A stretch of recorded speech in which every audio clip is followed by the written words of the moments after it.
Hello, I'm Avery or Hazel or Kylie. You can just pick one, I don't care. Hello, I am Lily. And what's wrong with you, stupido? Silencio Bruno! Silencio Bruno! Alright, hello and welcome to the From the Closet podcast. Today, we are covering Luca. So obviously this episode will contain spoilers for Luca. You will find a link in the description below to Just Watch, which will show you all the places where you can purchase, rent, or stream the movie. Our links are centered around the US. However, if you use the Just Watch app, it will automatically redirect you to your country. And if you use the website, you can change the country from the website page. I'm going to now spin the wheel to determine what our next movie is, and it's Hmm. Stitch the Movie. Why are we here? Just to suffer? Yeah, I also didn't go and look at the From the Closet schedule. I can probably do that right now, while I also tell you that in the description, uh, there will be a link to our Patreon where you will be able to vote on future episodes of this podcast, get access to episodes of this show early, as well as our sister show Off the Shelf, which is about books, and yeah, pretty much all of that. You can join us tomorrow for Star versus the Forces of Evil Season 4. You can join us next week for Stitch the Movie and Infinity Train Season 4. And also in the description, you can find a link to Anchor FM, which contains every links to every platform that this podcast is on, as well as links to our Instagram and Twitter, where you can be notified whenever we release a new episode. Sorry, I just looked it up. No, it's not Stitch the movie, it's Stitch the movie. Yeah, there's an exclamation point there. It's really weird. But anyway, so you have been warned. There will be spoilers for Luca. So yeah, leave now. Fish All people. right. What a fucking fantastic movie. I mean, Yeah. It's th- definitely, probably one of my top favorite, Pixar movies. it definitely is one of mine. I think it's in my top two. Cause like when it first came out and when I first watched it, I was very torn on whether it beat Inside Out for me, and it doesn't. Like, I think I've sat with it for long enough to determine that no, it does not beat Inside Out for me. But it's a close But second. yeah, it's a really close second. I don't And then know. I have never. when Turning Red came out, Hmm. that one was really close to beating Luca, A but real close no, third. yeah, real close third. I, And I I know I never probably go ahead. Sorry, I know I've never sat down and ranked Pixar movies or really any movie series, but I don't feel like for me it beats Wally because I just like Wally too much. But Basic. oh, screw you! See, like that I was just gonna comment on this. I feel like my favorites are pretty much nobody else's favorites. Hmm. Cause like I like Wally, I like Ratatouille. I'm kinda still iffy on Up, I don't know. but Like for me it, with Wally, how they can tell an entire story without any dialogue. It, there was plenty of dialogue. well, I mean, the entire first half of the movie was almost but completely silent. The music direction was beautiful, just to fill in most of the movie silent. Yeah, and then like Pixar has made like many other fantastic movies. Cause like you have The Incredibles, you have Toy Story 2. Yes, let's be honest, 2 is better than 1. So we'll get to that movie when we get to it. I think Toy I'll Story 2 might be the best hmm, sequel ever made. I will we'll probably not talk about this much, so I just want to get this out of the way. Luca looks beautiful. Oh yes. Oh my god, the animation in this movie. Like I was actively thinking about like how all of the background stuff looked extremely like photorealistic. The trees, the grass, the beach, the pebbles on the beach, the water, everything. Like it looks super photorealistic and then you have these like cartoonish stylized characters. And then Cinema Therapy just brings it up in their video, and I was like, huh, I was not the only one. And it's Yeah, not a dig at the movie, it's a compliment, because, like, holy hell, how do you manage to do this kind of stuff with animation? um, actually, cinema therapy, I'm thankful that you brought that up. Mention how Pixar invented blur motion. Motion blur in, Oh, like, CG animation? yeah. Yeah, they did. They've invented a lot of animation techniques. Um, I mean, they and basically invented most stuff that you would commonly associate with computer animation. It's incredible. yeah, it really is. Like like we said in our Toy Story episode, they pretty much had to design a bunch of animation software in order to actually animate Toy Story because the tools just did not exist. It was the first ever feature length CG animated film. And then we come all the way here to Luca and it's just absolutely stunning. See, are you watching a animated movie? You can thank Pixar for that. A CG animated movie at any rate. Yeah. But yeah, like it's crazy how good they've. Okay, I do want to talk about like how their output in. Okay, so Pixar's output in like the 2010s was kind of all over the place. You had movies that weren't so great. You had Brave, you had Incredibles 2, Cars 2, Cars 3. I And then you think The also Good had Dinosaur. like I think The in Good Dinosaur was in there. But you also then have like they movies like had Inside Out. yeah, Inside Out, Coco. And it's like Pixar's quality was so inconsistent during that whole decade. You want to be good or bad, just say so. Yeah, like and now we have the 2020s and so far they've put out Soul, Luca, Turning Red, and Lightyear.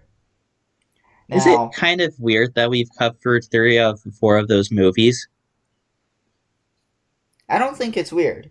So I will say Soul, Coco, and Turning Red. Coco? Wait, Why did I Coco? say Coco?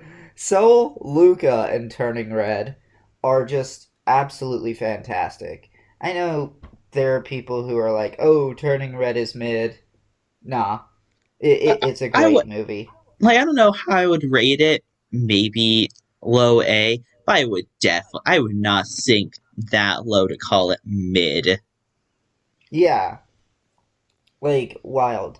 Now, I've heard some not so great things about Lightyear, I mean, I feel like the so big thing about Lightyear is that everyone expected like a continuation of the show Lightyear and the Star Command. And I feel like Pixar said that's not what this movie is. I highly doubt anyone was expecting that because most people don't even know that that show exists. Oh no, I've talked to quite a lot of people, or at least few people, and they're like, yeah, that was my childhood. I you have some weird friends. Most It was people Con Artist. like yeah, most people do not know that that show exists. I swear to God, Buzz Lightyear of Star Command if you know that show exists, that is a really deep cut because Disney has basically tried to scrub all existence of that show, Well, and yeah, but they I mean, didn't even really advertise it much back in the day either. I feel like them erasing it now doesn't mean people from back in the day, you know, doesn't They erase haven't just that. been they haven't just been erasing it now. Like after it finished airing, that was it. Like you never heard from it ever again. I never even heard that it ended either. So like it was always an obscure show. I will admit, the existence of it was a phenomenon. Yeah.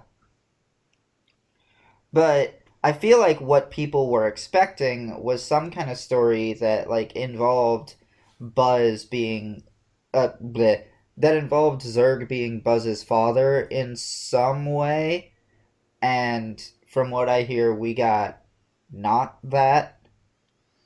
Yeah, I feel like that would also be a cliche thing.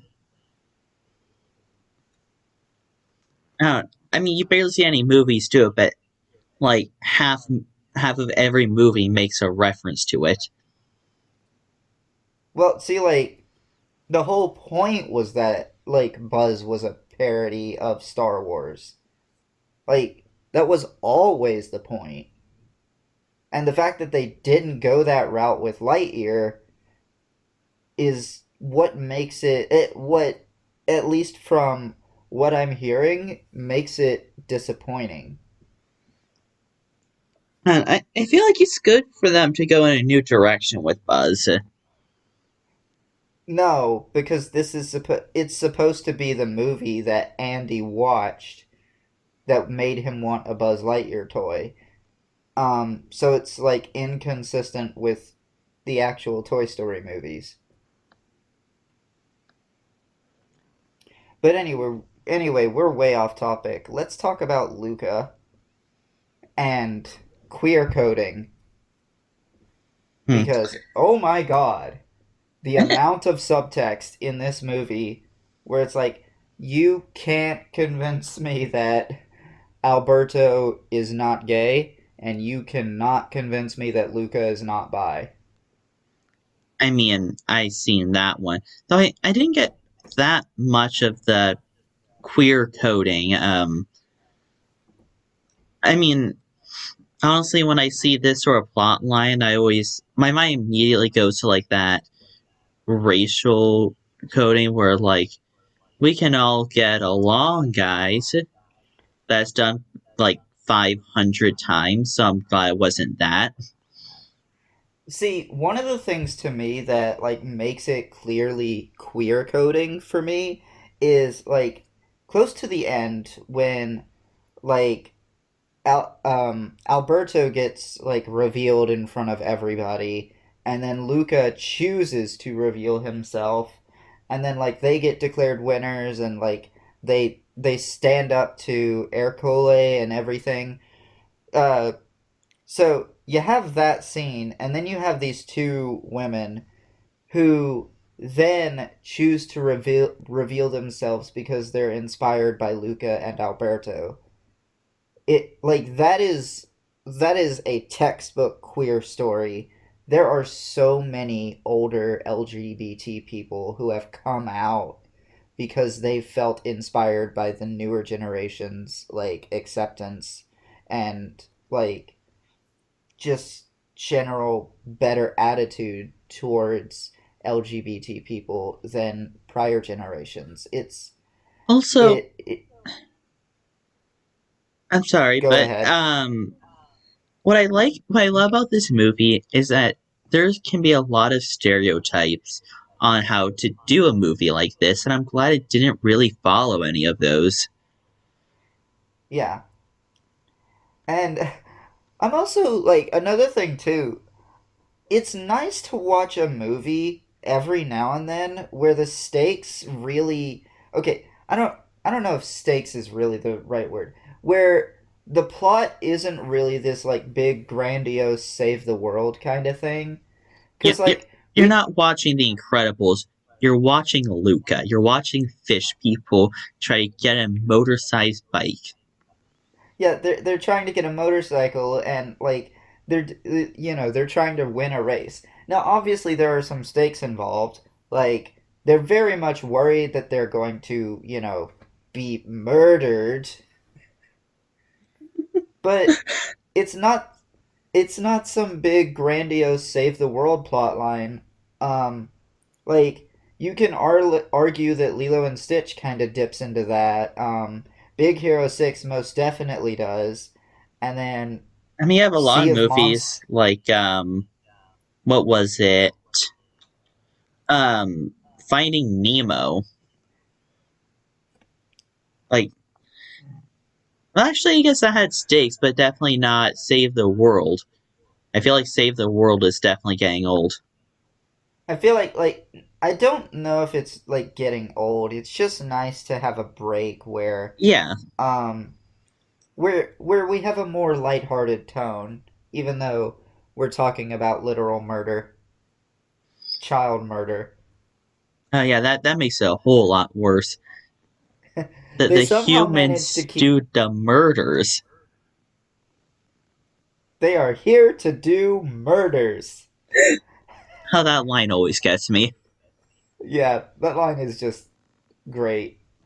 And you know what else is great? Uncle Hugo. Oh wait, that's a person that just has his heart stop in the movie. Yeah, and Luca just straight up has to punch it. And he talks about like eating whale carcass. And It's all dark, you know. You just open up your mouth and um, whale carcass just goes floating right on in your mouth.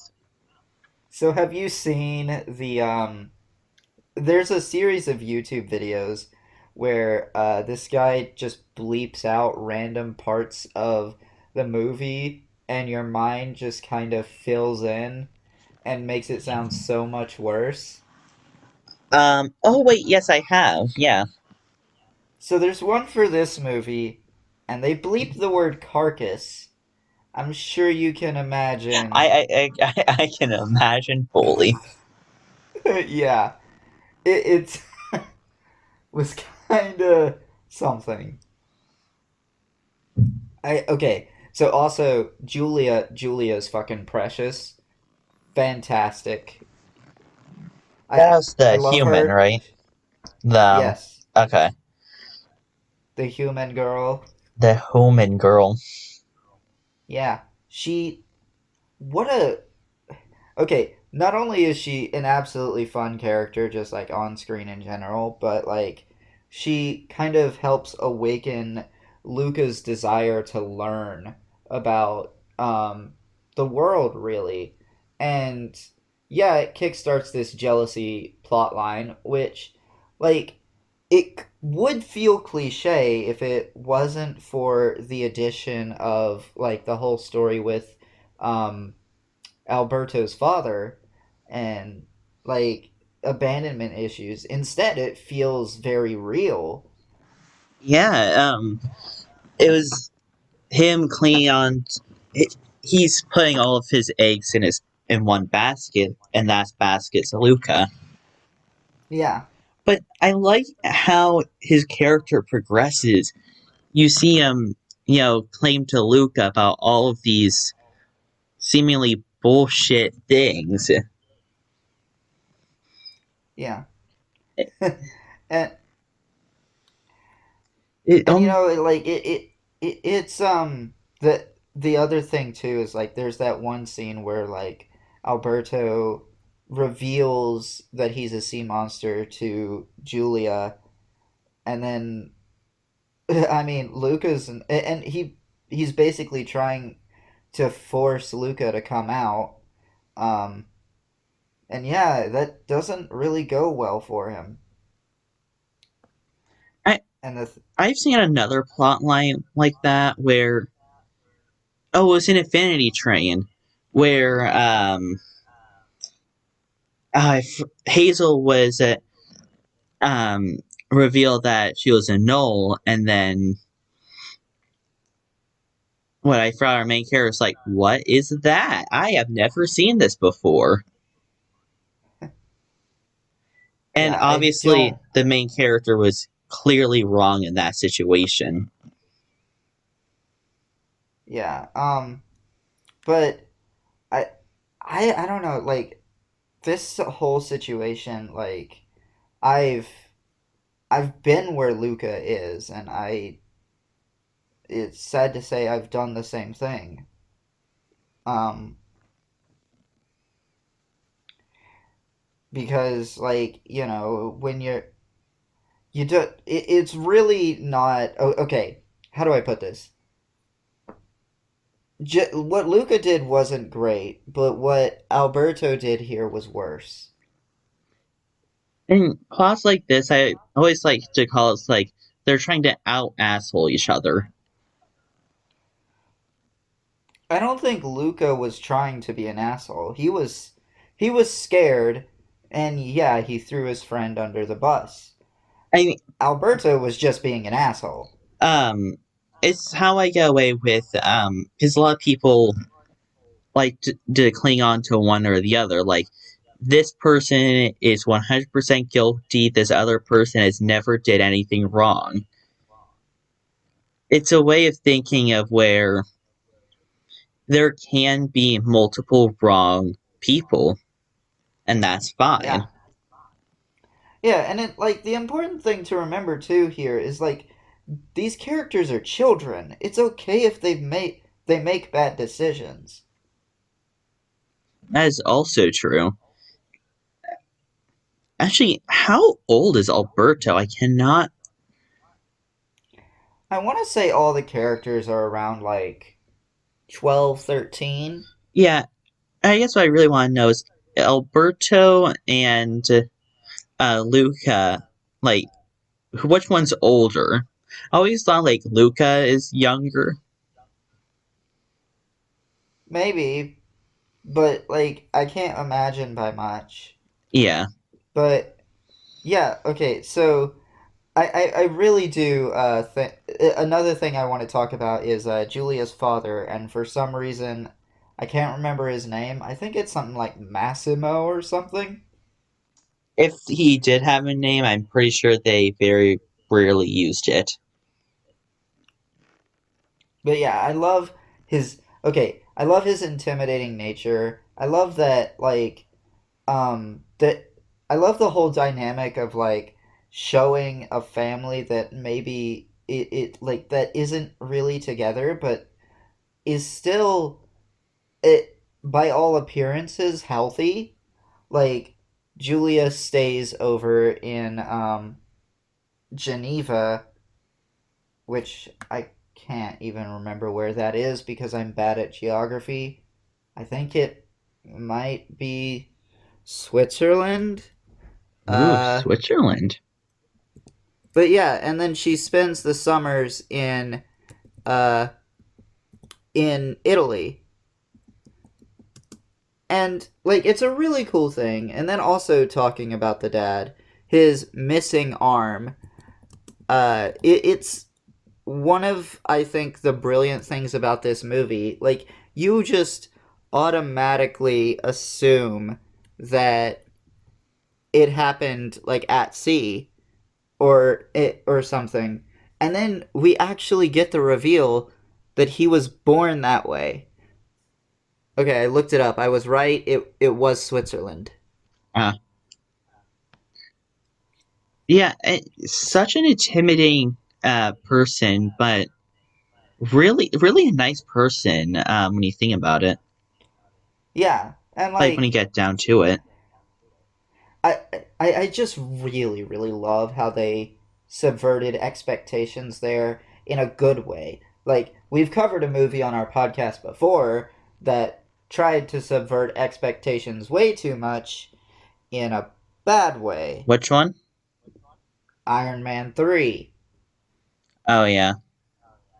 That movie was not great, What I like about but this movie, so you see in shows, you know, they have a lot of time to have that character progression, unless your Gravity Falls. Um, No, they had the time. They just didn't do it. yeah, no, that's what I mean. They just didn't have any character progression. Hell, no. I'm gonna make another roast. Luca, a not even 2 hour film, had more plot progression for all of its characters than what Gravity Falls could do in 2 seasons. Yeah.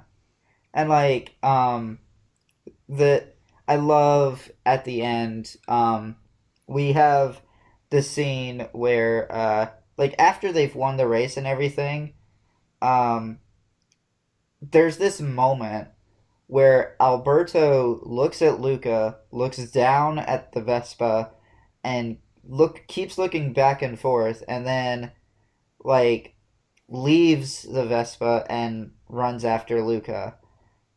And that's something I didn't notice on my first time watching through. I But don't even like, think I noticed it. yeah, but like after on your second watch through, you notice that and it's like, "Oh, that's the moment when he decided to sell it."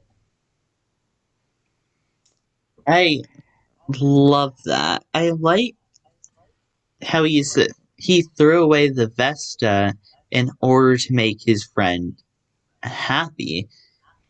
To like satisfy his friend's desires and like allow him to go learn about the world.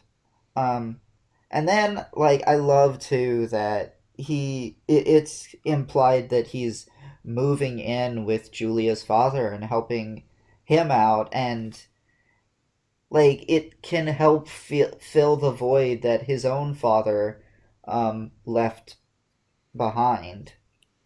I like how there's a very little dialogue about like the parents, but you can subtly see how they're regretting the decisions that they made, and then by the end of the movie, they're not even they don't even bat an eye at you know Luca going to a human school. No, they make him promise a bunch of like they make him promise like really hard to try to be safe. I mean, But that's yeah, like what a regular parent would do. Like, if their kid was going out. and they did say like it took Alberto quite a bit to convince them. I also I was also interpreting that as convincing um the mom as well. Yeah, and also just worth pointing out, A113 was on the train ticket. God damn it! I was fully looking at the train ticket too, and I didn't notice it.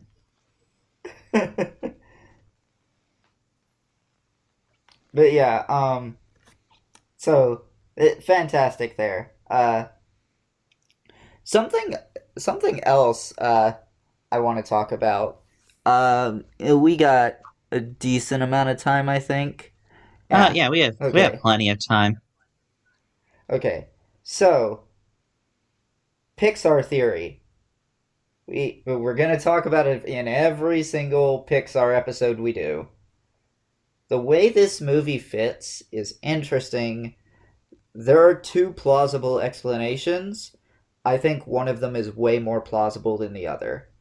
So I'll start with the one that I think is the least likely explanation. Okay, so for starters, this movie takes place in like 1958 or 1959. I can't remember exactly which, but it's one of those two, and there is no other way around it. That puts this movie at just a few years before The Incredibles. Okay, And there is the possibility that they are supers who just adapted to living underwater. so it's just And big race of supers turned fish people. yeah, we do see in Incredibles 2 a lot of supers who are capable of shape shifting. Um, but and also it can help explain why the people were so quick to change to accepting the sea monsters, which that part in itself that part in itself works fine by itself, because like yeah, that's a decent explanation for why they change so quickly to accepting. Even if it, I don't buy the whole idea that they are supers, and the reason I don't is because just like we see the Incredibles family, and like none of Mr. Incredible's and Elastigirl's children have the same superpowers as either of them. I mean, you can make an argument on crossbreeding, but there is something to be said about we've never seen superpowers that were exactly the same. Yeah. The other plausible explanation is that they actually are monsters who were quote unquote banished, but more accurately, it would be described as relocated. I think this one is very plausible. We know that the monsters are prone to using like the same door multiple times to banish monsters. Because like they banished Mike and Sully and the Abominable Snowman using the same door, and we know there are multiple doors that they have used to banish monsters because like they mentioned Bigfoot and the Loch Ness monster. Um, so like there's already that. But there's also a very good reason for why these monsters would relocate. If you remember, monsters are actually like at some point monsters became afraid of humans. That would make sense, yeah. Yeah, and the fact that these are monsters that can shapeshift into humans, that would make a lot of other monsters uneasy, and it probably wouldn't be a great environment. Also, they they're aquatic monsters, and this is a planet filled with like radiation and like trash is obviously being cleaned up, and we do see some aquatic monsters in Monsters University, but like I don't know, it might be nice to go back to a time where the water was more clean, because remember, this is the 1950s. That water is still pretty clean. It hasn't been subjected to all the pollution that it will be subjected to in the coming decades. Also, something I just realized, um, I mean, the fish people are afraid of humans. Yes, yes, they are. So that's another layer on top of it. Uh, And another thing, um, the consistency here with whether an animal talks or not, because it's always been the case that if an animal is not domesticated, it can probably talk. Um, and what do you know? Those fish are domesticated and they don't talk, despite us later having Finding Nemo and having fish talking in that movie. But they aren't really domesticated. okay, Even I feel, even the fish that even the fish that live in the fish tank aren't really fully domesticated. They spend the entire movie trying to escape. yeah, I mean, don't see this because, you see so many movies, especially ones with dogs, where you see all the pets communicating to each other, and then, you know, cut to human, all they hear is barking. Yeah, that doesn't happen in Pixar really at all. What do they Like hear the fish talking in Finding Dory?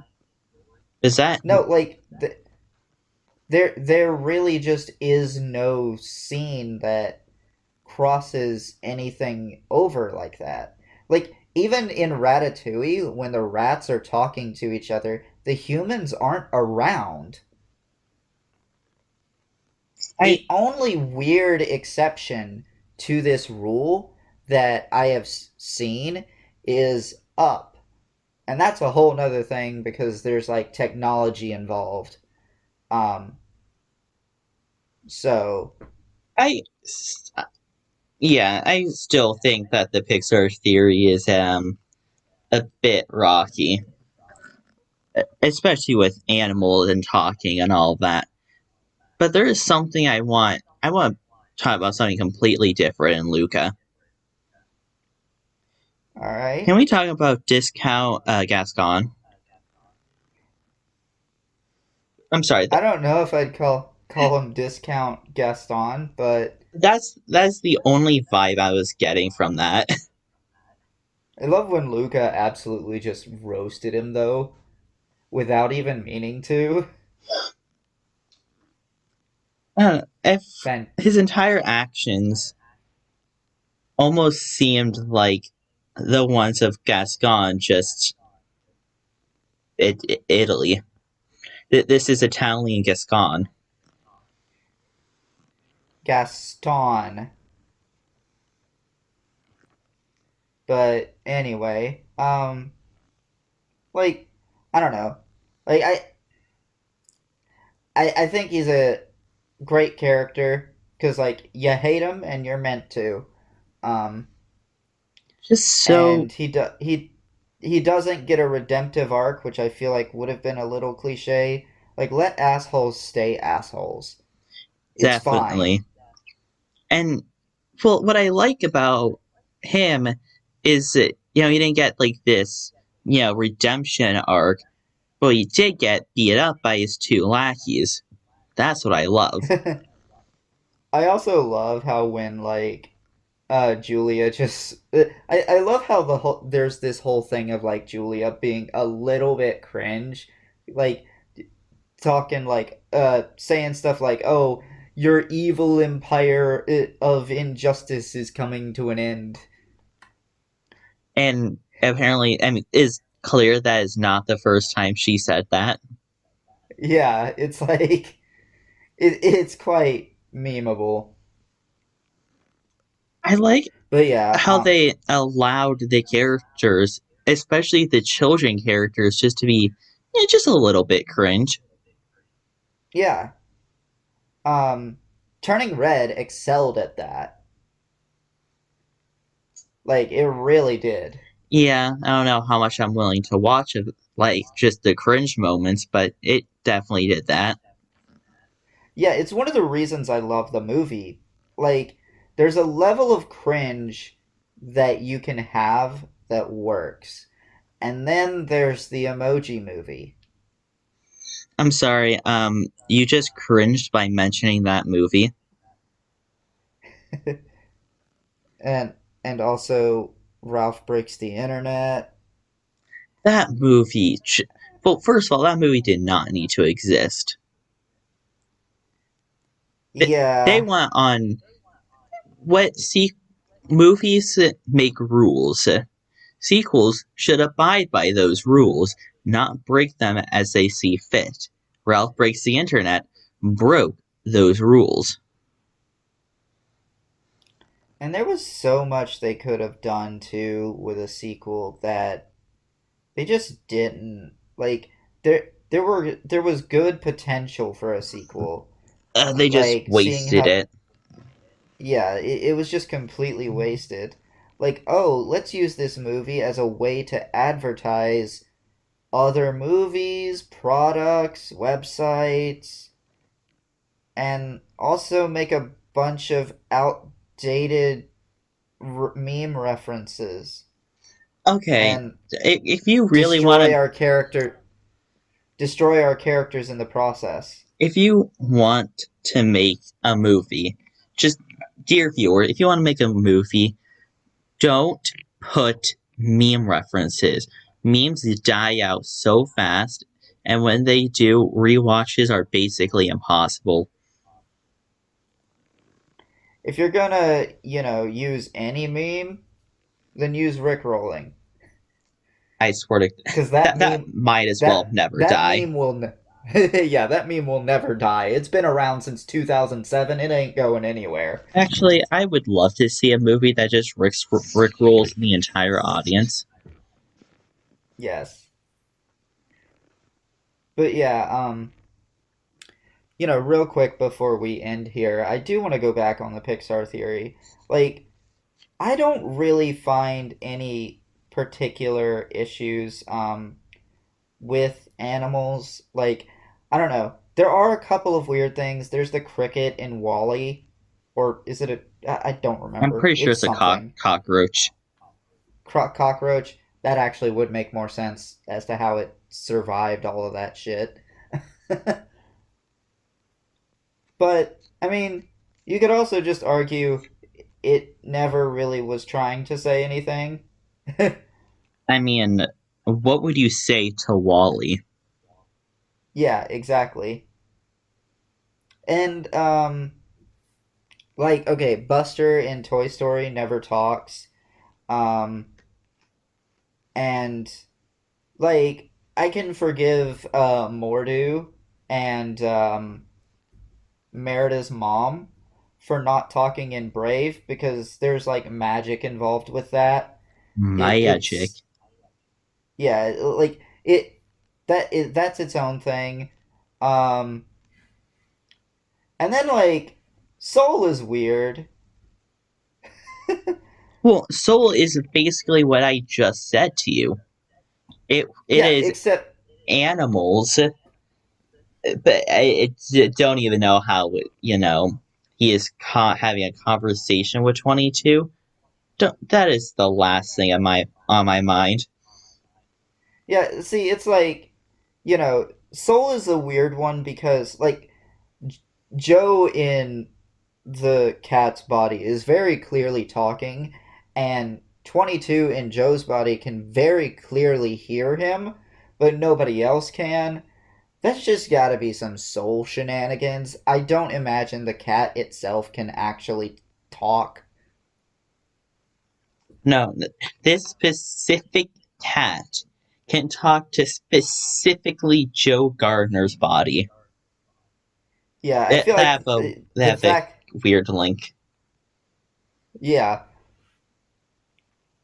and I think it's entirely because of the whole soul gimmick, like how they got to Earth in the first place. I feel like that connection has to have It, somehow done something. And also, what's his face? The sign twirler dude could hear Joe as well. I feel like their explanation was anyone who knows about that world can hear Joe Gardner. And I'm just gonna say that's a real persona shit to have it like it's his in his cognition or something. Yeah. So like there's like that's its own thing, but like also think back to every single other talking animal we have ever seen in Pixar movies. You have the dinosaurs in The Good Dinosaur. I mean, they all talk. None of them are domesticated. But weirdly, you have the pet collector. And the pet collector has a lot of like birds and other stuff.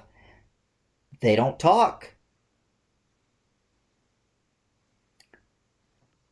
I'm just saying. I don't know. Uh, I feel like it's whether an animal talks or not is very dependent on what Pixar wants that day. I'm just saying that like there's a weird consistency in that domesticated animals never talk Look, unless it's up. unless it's up. I mean, up is up. I'll give you Yeah, that. up is different because there's technology involved. I'm just saying. I just feel like a lot of these not domesticated animals that you're bringing up. I feel like if you brought a human right next to them, they'll probably be like, "The fuck these guys saying?" Yeah, and like even then, I'm not saying that like just because the animals can talk, that the the humans would be able to understand them. Like I'm not saying that at all, but I also just don't think most of these other animals can talk at all. I mean, through movies, you're always on like one person's perspective. Who knows? Maybe if you were viewing the bird's perspectives, they're just like, look at these losers. We do actually hear a bird talk in Finding Nemo. I always found that weird. Yeah, but we should cover Finding Nemo at some point. I Like, mean, we're going to because like I said, we're gonna try to cover every single Pixar movie. and we've discussed this before, but our podcast catalog it's just saturated with Disney. Yeah, we're trying to, I guess, reduce the amount of Disney, or rather spread it out more so that there's more content in between our Disney content. Like we've covered other stuff like uh we've covered Scooby Doo and some other stuff. The Last Unicorn. Yeah.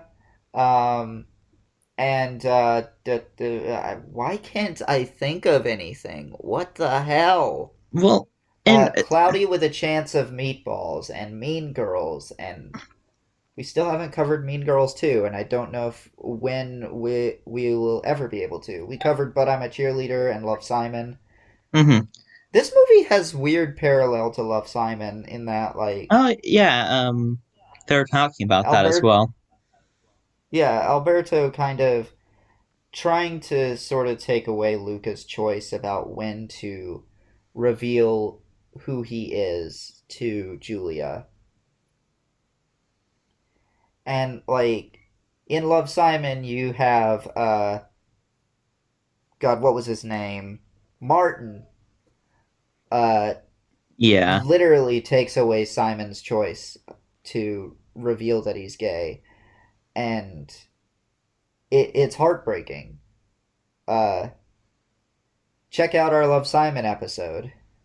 Wow. Did we literally just do the same plug that CinemaSins did? Not Simpsons, Cinema Therapy. Why does everything start with cinema? I swear to God. Good God, CinemaSins is not a place like not a channel I would watch to prepare for this podcast. I'd watch it drunk. Like, CinemaSins used to be alright, but I think at this point they've just gotten to the point where they're kind of garbage. Honestly, if I were to talk about CinemaSins, I'd probably like go into like one of those, how old fans talk about series. Like, look, forget the newer content. Just go right for the old one. Yeah. Okay, But we're done with this we movie. should. Yeah, pretty much. I'm gonna talk about the critic ratings. I really hope that that thing that I just heard didn't bleed into your It audio. didn't. Okay. Um. So IMDb gives this a 7.4 out of 10. Rotten Tomatoes gives it 91%. What the fuck? What? Okay, apparently Facebook gives this 4.9 out of 5. Um and then 81% of Google users liked this movie. So I guess Facebook has an opinion today. Yeah. Oh, Facebook has an opinion. Who's surprised? I mean, Uh when are we gonna get Twitter ratings? let's not.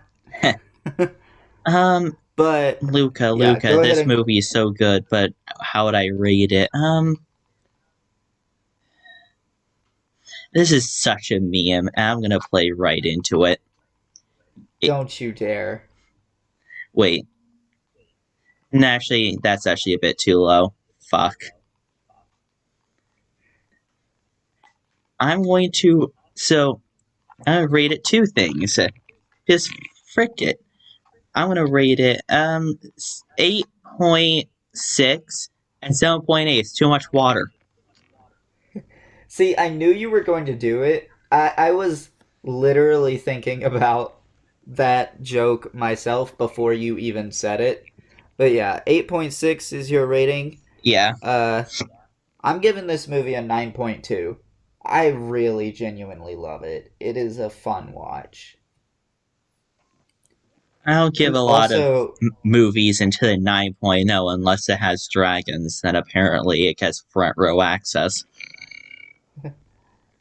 well, you didn't rate Raya and the Last Dragon that high.